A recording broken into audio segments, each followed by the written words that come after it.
You're watching Personal Finance with Coach Kelvin. Let's get into the video. Hey guys, Coach Kelvin here. Today, I want to talk to you about why having a really good savings rate is actually a fantastic way to try and have more funds to divert towards your investment portfolio, okay? Now, for those of you who have a regular 9 to 5 job, you're going to have a consistent amount of take-home pay that you are able to predict every week. This makes it very easy to plan your expenses ahead of schedule, and then you can divert those funds in a very easy and automated way. If you're a shift worker, or you perhaps are a self-contracted, self-employed person, or you have to work random sporadic jobs, this can be a little more difficult to plan what to do with your finances. But there are a few big ticket items that we can get under control when it comes to our expenses in our life before we start focusing on the nitty-gritty things. Now, we've all heard different people argue about not drinking, expensive $5 coffees from the cafes up the street. Graham Stephan is completely against drinking a Starbucks coffee. And whilst in Western Australia we don't have Starbucks, we have many great options that people like to put their money into. Now, worrying about a $5 coffee per day is not going to have as great a return to you if you're living in an expensive house that you actually are having to travel far to get to your job and all of these other things. So let's firstly try and address housing. If you perhaps work in the city or somewhere close by in a high congested area and it's experiencing a lot of growth in, say, rental yield, etc., for property investors, and you're renting in this area, you're going to have a very expensive time trying to live there, okay? So what may be a fantastic idea for you is to try and find a neighbouring suburb that has public transport accessibility to the place where you have to travel for work or study or whatever it is you do, okay? So for example, if I were to have to travel 30 minutes every day in my car in an expensive suburb where I live to get to my job, this is going to be very ineffective because I'm wasting money and time in just transporting myself from home to my job, then back home. I'm paying a lot of money for limited time to have at home because part of my time off work is spent traveling as opposed to actually relaxing at home. So what you may want to look at is, can you find a suburb close to where it is you work? There's public transport accessibility and the rental yield is going to be really low for that area. So that means if you're looking at a suburb and the average house price is, say, $400,000, okay? If you're looking at, a 2% rental yield, that's going to be $20,000 every single year that you're paying in rent. So this can be extremely expensive, okay? Now you want to find a suburb to live in where you can get that rental yield even lower for yourself, and you're going to then have an opportunity to have somewhere to live at an affordable rate. Once we have that suburb, the house type and everything else down pat, we can then look at ways we can make that house more affordable for us to live in. For example, we could have friends go on the lease with us so that we can utilize all the rooms in the house. If I was a single male living in a house that was a 3-bedroom, this is going to have 2 wasted bedrooms that I actually have no need for. So I'd be far better off taking myself into a single bedroom unit where I'm not going to pay as much money to cool it, to heat it during the winter and summer months. I'm not going to have as many taps and light switches and stuff that I may leave running or have problems with. And I'm not going to have to spend so much time cleaning it because it's smaller. So this is going to be more efficient for myself. And I currently do live in a single bedroom apartment here in Lathlain in Western Australia. So what you want to do is find affordable and suitable housing for your situation. If you could have 3 friends live in a house and, so there's 4 of you in total, and you can find a house to rent for $400 a week, you're going to split that 4 ways, so that's $100 each. That is a brilliant way to reduce your living expenses, whereas living in a house by yourself for $400 is extremely inefficient. Whilst you may find it okay at first, and you may argue that it's not that bad in reality, just by simply living in a house that costs you too much to live in, that you can't spend a lot of time in, you're going to start spending money because you have all this space and you feel like filling it with furniture, little trinkets, etc. And you're going to start diverting funds in a way that is inefficient towards your investment strategy. So if you were able to, say, reduce your living expenses by $2,000 a year, that's going to give you another $2,000 that you can divert to your investments, okay?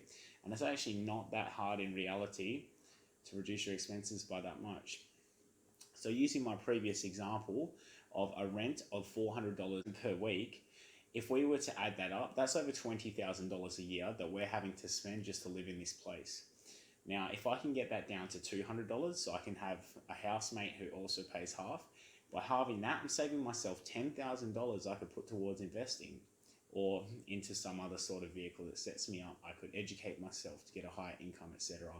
And in a video later on, I will go through other ways to increase your income, so then you can actually have more money to divert to your investments, or to diversify those investments. You may want to have property and shares and peer-to-peer lending and many other investment vehicles. Now, when we look at your living expenses that come to where it is you stay for accommodation, your house, whether it is you rent or own, there are obviously ways we can reduce the cost of that. Now, if we also look at some other options, for example, with our car, okay, half the time when we are at home or at work, our car is sitting dormant. So there are actually ways you can, get around without having a car. So let's say you forcibly had to not have a car for a little while. You sold it or it got crashed and you didn't have one. You could get by with public transport if you live close enough to where it is you work. You could perhaps ride a bike, you could take up running, or there might be other ways. You could carpool with a friend from work, etc. This is going to save a lot of time and money, because obviously when you live far away, your time to transport yourself to work is quite long. If, like I said, if you had to travel 30 minutes to work, you're then likely to have to travel 30 minutes home from work. I don't know, that's an hour a day wasted, and we only have 24, so it's worth thinking about. If you then decided, I want to take up some more physical exercise, living close enough that you could ride or run is very good. You're going to fit that into your work routine because you're already doing it on the way to and from work. So you're actually stacking those habits. Now, by not owning a car, you're going to save on insurance fees, maintenance, which usually costs, up to 5 to 10% of the vehicle you have, depending on, how much you drive, etc. per year. So it's worthwhile thinking about. We then have our rego, fuel consumption, any other things that go wrong with the car. So it's worth thinking about. If you can reduce even your petrol bill by living closer to where it is you work, or where it is your hobbies are, etc. If you can reduce your petrol bill even $20 a week, over the entire course of the year, that adds up to be a lot of money. We could almost save ourselves, $500 to $1,000 just there. So I want you guys to think about what we could do to better, more efficiently use the funds that we currently have available to us. If I have a consistent amount of take-home money and I know what it's going to be every week, every month, every year, it's very easy to plan what I'm going to do with that, okay? So if you're just spending frivolously and you have no idea where those funds are going in at the end of the week, you're finding that your bank account is completely empty. By automating some of these things as well, you're going to find your day-to-day living is much easier. So by simply having your rent reduced, lowering the cost of your car ownership or consumption, etc., that helps. You can also look at potentially renting your car out.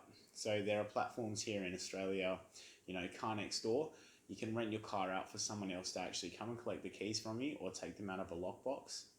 They can borrow your car for an extended period of time or a couple hours or a few days. You set the rules by basically choosing the availability in the calendar on the app, and someone can purchase a period of time where they are borrowing that car from you. There's insurance involved, and it's actually fairly safe, and I do this a little bit. There's a link in the description where if you sign up and rent your car out, you get a $15 credit, or if you rent a car, you get a $15 credit. And Car Next Door is a fantastic platform because you can actually, get by without owning a car yourself, because if you decided to sell that car and you don't want to have any ownership fees associated with the car, all you can do is log onto this platform and take a car when you need one. You might decide, okay, today I need to go and get my groceries, or I want to run some errands, pick up some shelving from Bunnings, whatever it is, and you can find the appropriate car for the job on the day. You don't have to pay a premium to own a van or own a ute or own a moving truck.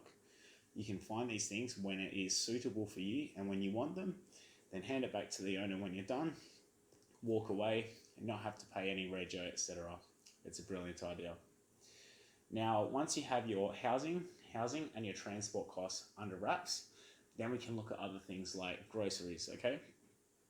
So the food we consume and the consumables we buy, toilet paper, shampoo, toothpaste, etc., it makes sense to buy it when it's on special, or you can buy some in bulk. So if there's, a 50% off sale on toothpaste, why not buy 2 tubes? So hopefully by the next time you are in need of new toothpaste, it will be on special again within that window. If you're buying the bare minimum day to day and you're spending the full amount just to buy a tube, you could have had 2 and it was 50% off anyway. So you may as well go down that path of buying an extra one if you're going to spend that much anyway. This is going to prolong how long you go without needing to buy it again. And like I said, it's very likely to come back on special within that time. Now, if we look at the food we consume, it makes a lot of sense to not only stop eating out, takeaway food and convenience food just because of the price, but also we then know what food we're consuming. And myself being a personal trainer, I want to make sure that the food I'm consuming is of high quality, it's fresh, and it's food that is good for me, okay? So don't get me wrong, occasionally you will be starving and you buy some convenience food. It could be like a burrito from Zambreros or something like this. And while at the time it satisfies, it's very expensive. And when you think about the time that you spent to earn the money to afford that, it's actually not so great. It actually makes you feel worse about it. So you can always have some staples at home at all times that can fill that void when you need to conveniently eat. You can have some packets of rice, tins of tuna, you can have salad in the fridge ready to go. Then if you do finish work late one night, you can throw something together in a matter of minutes, not having to cook an extravagant meal that takes you half an hour slaving over that stove. And then, talking yourself out of going home to cook so you buy something on the way home. Because in Australia, it is very convenient how often you drive past a fast food store, a restaurant, a service station, and they stock everything you could possibly want. Therefore, you rationalize that I'm going to eat this just this once, and you may become habitual in doing so. So try and have staples at home that you can eat, cook your own food, and try to cook unprocessed and simple foods. Having a portion of protein, whether that's in meat, tofu, etc., that's important. We then can have a carbohydrate, whether you're having potato or rice or pasta. It doesn't have to be an expensive source of carbohydrates, no fancy breads, etc. And then you can have some vegetables ready to go. I'm a huge fan of broccoli, asparagus, etc. This does not cost a lot to purchase, and then we can cook fresh food every time we want to eat. So in my opinion, getting those 3 factors under control are going to give you so much more freedom, because you're going to have more cash available to you out of your take-home pay every single week, which you can then divert to your investments. And when it comes to trying to reach FIRE, it doesn't really matter how much you earn. What matters is your savings rate, because somebody earning $150,000 a year, they could very well spend that exact amount. They could have a car loan, losing money on interest. They could be spending out at restaurants all the time, drinking all the amazing wines, having beers, hanging out with friends. And whilst that sounds fun, you can do all those things just a little more frugal, so you start to save money.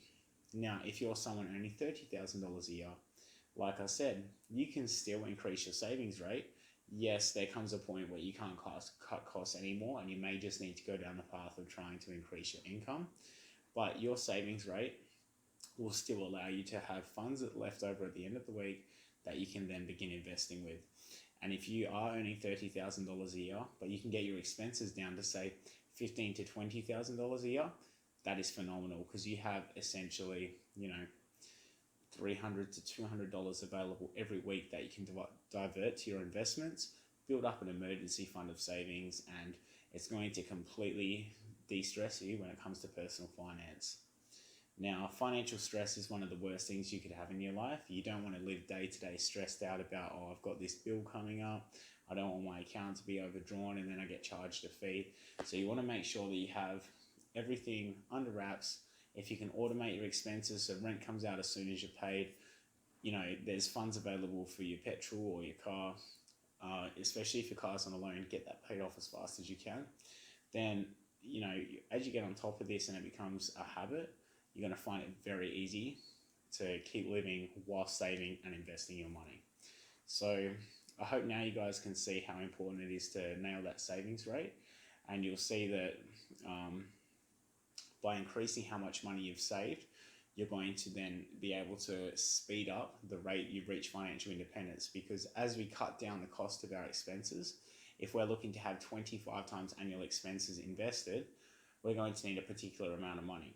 Okay, so if I live on $40,000 a year, for my investments to earn enough money for me to live on, assuming a 4% withdrawal rate, I need $1 million invested in the share market paying me that, or other investments. Okay, now if I can reduce my living expenses down to $30,000 a year, then I need $250,000 less invested to retire on. So I could actually get away with retiring on $750,000 invested, or if you can take that down to $20,000, you need $500,000 invested, etc.